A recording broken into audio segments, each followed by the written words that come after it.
if you haven't tuned in before, our watch party is where we watch 2 episodes of the show chosen by you guys every week. And right now, we are starting a brand new watch party with Psycho-Pass.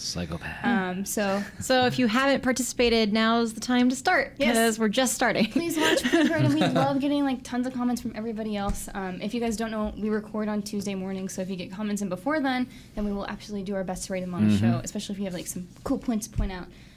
So we definitely want to talk about them, and now we will proceed to talk about them. Yeah. So first, who has not seen Psycho-Pass here? I've not seen Psycho-Pass. I've seen the first half of the first season. Oh, okay. Cool. I've not. I didn't even know what it was about. Nice. Cool. Okay. Yeah. All right. Yeah, So pretty much it's Minority Report. Yeah, it really is. It's Minority Report at the end No, of the I day. gathered that. Yeah. Yes. But way better than Oh, yeah. Minority Report, because Minority Oh, yeah. Report sucks. Yeah. Is Tom Cruise in that? Yes. That's why it sucks. What? Okay, I got to throw down for a second. Like, look, the He's guy awful. is crazy, He's but awful. he's an amazing actor. He's an amazing actor. I've never Psycho-Pass is seen him definitely act. better. I don't know. There's a redheaded anime boy in this, which means I'm gonna like it. I'm in love with That's true. every redheaded anime boy, no exceptions. And he's the fun guy in this He's one. good. He's really good. I'm in love with all of them. They're all my husbando. Yeah, so what do you think so far, since it's your very first episode, or 2 episodes? Oh, this is totally my jam. Like, it has sort of a 1984 feel to it. Like, there's a... Just from what I've gathered from because I think the storytelling is really strong. Because the first episode, like, I don't know what it's about at all. I haven't, like, looked into it at all.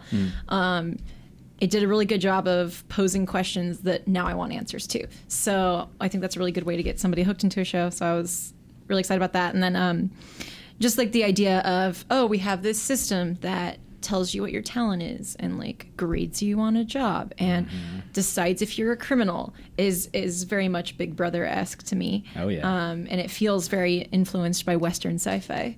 So I'm super into that. Yeah, Tyler has some good notes here. Tyler, Oh God, did I echo somebody's notes? No. He actually went He full... just like gives us the rundown. Oh, yeah. Yeah. He gave us the rundown, Tyler. So Tyler DeBoer, on Facebook, he written to us. The story was written by Gen Urobuchi. Urobuchi. Yeah. Ooh. And Whoops. Who also wrote Madoka Magica and Fate Zero. and Thunderbolt Fantasy. No way. He worked on that. Yeah. Oh snap. That's his thing. So this storytelling is great. So this gets a bit dark at times, as his things always do. But worry not, there is some levity. The story took inspiration from Western works, LA Confidential, Minority Report, which we just mentioned, Gattaca, Blade Runner, 1984, Callie, good call, and the works of Philip K. Dick. Just all of Philip K. Dick. Oh, yeah. All of oops. You're doing dystopian society. It's probably Philip K. Dick somewhere. Yeah. He continues, we're off to an explosive start, literally with a small fast forward. After this little fight and talk, we go back to where our story begins. We start with Rookie Officer Akane Tsunemori on her first day and are introduced to the rest of the team, Officer Ganoza and Enforcers Kogami, Kagari, Kunizuka, and Masaoka. With the latent criminal and his hostage, we're able to see what entails in their job. And entrails. Oh, yeah. Hey. Also, that scene when they just like come out of their, I don't know, enforcer van, and then the Psycho-Pass gun like thing pops up. I'm like, oh, God. So cool. I love that scene so much. If their Psycho-Pass is high, they get restrained. But if it's too high, they get popped like balloons. Which is that was not what I expected when I saw this for the first time. That was sick. As soon as that happened, I was like, yo. Like, you're super dead. It was like 1 a.m, and I was like, I don't want to go to bed, but I have to because I have a job. Yeah, I know, right? Like literally episode 1. I was surprised that girl was not covered in more blood. Oh yeah, no. She should have been completely covered in like viscera. Yeah, no, she was so traumatized after that. So Tyler continues. Once our criminal is dealt with, we see how they deal with the effective hostage. The situation shows us early in the different viewpoints of the Akane. Wait, what? Of Akane and the enforcers, Sybil. The enforcers treat the traumatized hostage like any latent criminal, but Akane believes that reasoning with these people can help. These different views lead to the ending and no doubt fall out next episode and beyond. Beyond. Last note, who else really loves the... Yeah, he loves Egoist, Monster Without a Name, the ending song for this. Dude, the opening and ending of season 1 is so good. I don't like the opening The so opening far. goes, it goes a little too hard. It's like, whoa! What? I didn't like it. I think liked it's it. fine. Well, think it's I fine. like it better than season 2 anyway. I don't like it. But we'll get to that. Yeah, We I won't agree. get to that No, because we we only won't. do the first I season. know. Just doing the but first season. if you But they will continue- get to that Yeah. eventually. Someday. You if choose guys, let to. me know. I liked After the watch how part. I liked how quickly the show deals with Akane worrying about her choice, like worrying about if this is the right career for her. Like so quickly, what's his name? Is it Kogami? Kogami, yeah. The one she paralyzes. Who's like, hey, like you actually have free will. Basically, is what he tells Yeah. her, and she starts crying, and I was like, I want someone to talk to me like that about my insecurity. So it was just, I thought I thought the tension was going to carry through more episodes, but I actually liked that you could see the confidence in her when she's talking to her, like, manager, direct report dude. Yeah. And she's talking to him about, like, oh, and I did the right thing. And Yeah. he's like, are you sure? And she's like, yeah. And she was so confident, and I was so proud of her. And I was like, I gotta be that confident. So I really enjoyed the second episode for that. And so the first episode it does that thing where I'm fresh on the job and I don't know what to do. Yeah. And it just like makes me a little annoyed. It's like, how do you not know? I know, How do you right? not know what the enforcers are? And like, Yeah, Like, how I did get- she get an A on the thing and not know anything about that process? like I get that they need to convey that information to the audience. Like we need to know what the enforcers are and we need to know our relationship. It's a shortcut. It's a storytelling But yeah, shortcut. every time a show does that, like that is like my biggest storytelling like peeve. I hate it so much. I'm like, It's kind of lazy exposition, to be Yes. honest. It's like don't like you can do it some other way. Like I'd rather them just do narration or something. Like don't make your star character look stupid when she's supposed to be super smart. But then in the second episode they remedy that and they say, no, everyone else is mistaken. She's the one with free will and she made a judgment call that nobody else is able to make. So they made her look smart after that. Yeah, I mean she is smart, but it's just that little thing. It doesn't matter how smart they are, like or are supposed to be. It just peeve. But yeah, we actually have some other great notes on Akane. Yeah. Evan Simon on Facebook said, Hey. I really like Akane's outfit. It is able to be both professional and trendy. It isn't revealing at all, but yet is still able to show off her feminine features. Definitely the go-to apparel for any young woman trying to make her stamp on the world of corporate America. And then it goes into the men also know how to dress properly. Shinya obviously being the standout here. His jacket is definitely masculine and helps towards his alpha male persona. Chuise is also very stylish in his red tie. Definitely adds an accent to his blue sports coat. His outfit is a little informal, yet it really shows off his personality, and that's the most important thing to consider while building your wardrobe. Toomi, however, doesn't really seem to care how the world sees him, and that trench coat screams older man who's given up on life. So, as a frequent watcher of Project Runway, I just want to say this is like a Nina Garcia level of outfit critique. I'm really proud of you, Evan Simon, although I do not necessarily agree with everyone needing to wear like that being the go-to apparel for women. It's good for her job. It's good for her She's gotta job. run around. It's definitely like if that's the look you're going for, that's the outfit you go for. Sometimes it's not the look you're going for, but I do like that red tie. I already said I'm in love with That's all true. of them automatically. It's part of my personality. So next, we'll go to our good friend Nidal Del Toro, who always writes in. So thank you so Oh, much yeah. again. Introductions and exposition aside, which I'm not trying to demerit in the least. I mean, J-Rock, people blowing up the J-Rock. balloons, and a death battle at the top of the topmost floor of a skyscraper? Seriously, stop it, psychopaths. You had me at J-Rock. The first episode serves to pose a question that I believe remains relevant throughout the entire story. In a society that condones the eradication of potential criminals, emphasis on potential, is there really innocent people left in the world? Welcome to the world of psychopaths. Death Note. Yeah, right. Yeah. Yeah.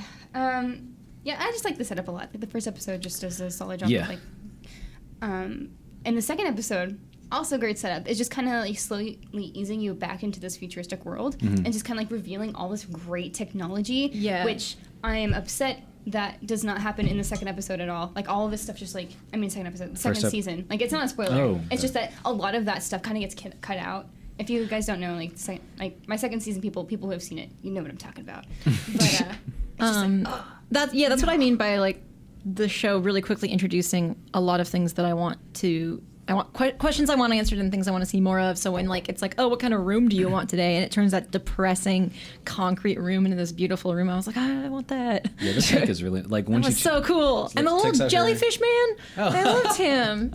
so cute. I love that boy. I don't know. It's probably an it, but he Little thing. I want to pat its little head. Just be like, good job. Good job. But yeah, like I just enjoy how each episode so far is like slowly introduce something different about this world and like how this is futuristic and how like why and like what makes it different. Super dystopian feel. I love it. I love dystopias. Later on, I want to get into like the Dominator because I have some thoughts on the Dominator. Oh, do you? But I don't want to go into it because they haven't really explored the theme. We'll get there later. I know it's really Okay. weird to be like angry about a gun and like a fictional weapon that's like trying to do a weird. It's just like So really quickly, I know we'll get into this later in the show, but my first thought was this is when, you know, like the phrase "guns don't kill people, people kill people." Yeah. This is the phrase where it's the guns do kill the people. guns do choose.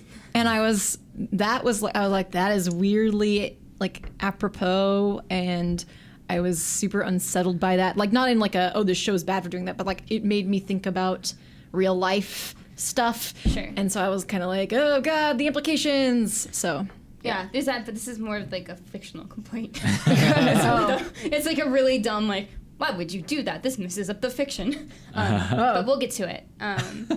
Let's go to Lisa Liu. She wrote it on Facebook.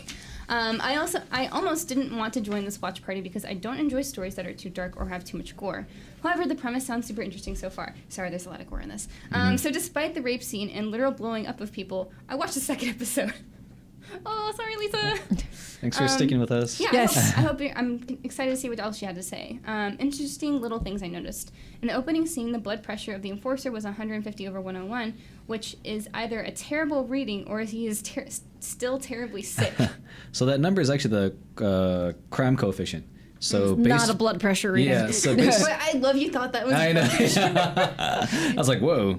But yeah, no, like based on their hue, which they were measuring with the Dominator, that 100, 150 is like too high. So I think that at that point, they're either have to be stunned, I think, right? I don't remember what the limit is. Yeah, I'll have to double check that. But anyway, refresh. yeah, he had to be neutralized pretty much. What else did Lisa say? The 200-calorie breakfast Akane eats looks way more than anything I've ever eaten for 200 calories. I think because it's probably just flavored protein, like flavored tofu. Funky, yeah. Like it's one of those it's like a Soylent sort of thing, or it's like not a large amount, but it's just straight up protein that's flavored.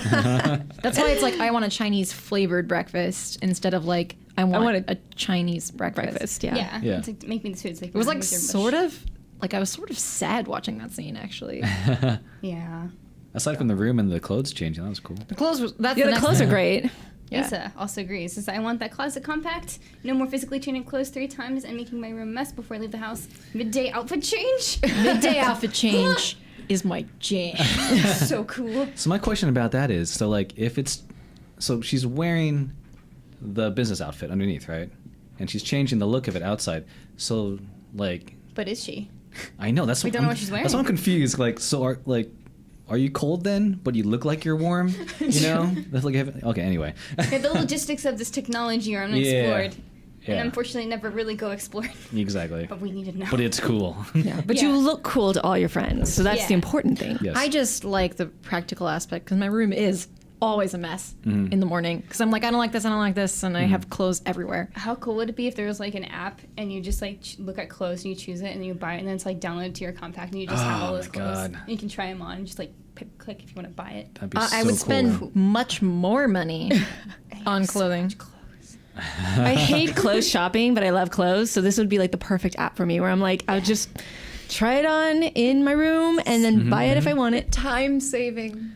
The time saving. Yeah, but it would wreck my wallet, but it would save me so much Save you time. space too. Yes, it would. Okay, so I have a goal for all of us. Okay. We need to see if there is a clothing store in this show because I don't remember if there is. Okay. Oh, So I want to see okay. what because if they have clothes, like how does that work? So if we That's a see one, Very good question. because I don't remember because I go to They do go to the mall. a mall soon. Yeah, so we'll see. We shall see. Okay. Wasn't that episode 2? That was episode They 2. were at a mall, yeah. Yeah. So was there? I don't remember. Okay, We'll go challenge back you and look. guys Yeah. next time. Right. So last part of Lisa's thing. So what struck a huge nerve with me was when Akane's friends were supporting her without really knowing the stress of the field of work versus studying for a test. I know they were just being supportive, but they don't care so far. Kagari, bottom line, gotta join the watch party. Yay! Yay, thank you, I was Lisa. like, reading this, I was like, oh no! Okay, I'm so glad. Yay! So that's like what we hope to like accomplish with these watch parties is like introducing you guys to new shows that you may have not tried, and also that we can all just watch it together and we can talk about it, and it's a good time. It's just begun. Good comments. We Yeah. always get such good comments from our audience. I'm so impressed with like how everyone breaks things down and notice little thing like details. Sometimes I'll be like, I didn't know that. I'm gonna go back and watch. Yeah. Oh yeah, no yeah. Psychopaths is so deep, and I can't wait for you guys to check it out. Yeah, it's pretty fun because like the opening does offer a lot of the core themes like right off the bat. It's about like Akane like who was right here? Why does nobody question just shooting people? Yeah. So I loved what I saw of it, like the first 6 episodes. I put it aside because other anime came up. I think it was spring 2015 anime or something, and so I never went back. And this is a great opportunity to go back, finally watch it because I love it. It's very much based on like Ghost in the Shell type stuff. It's been on my, that's what it reminded me of. It's been on my list for like a really long time.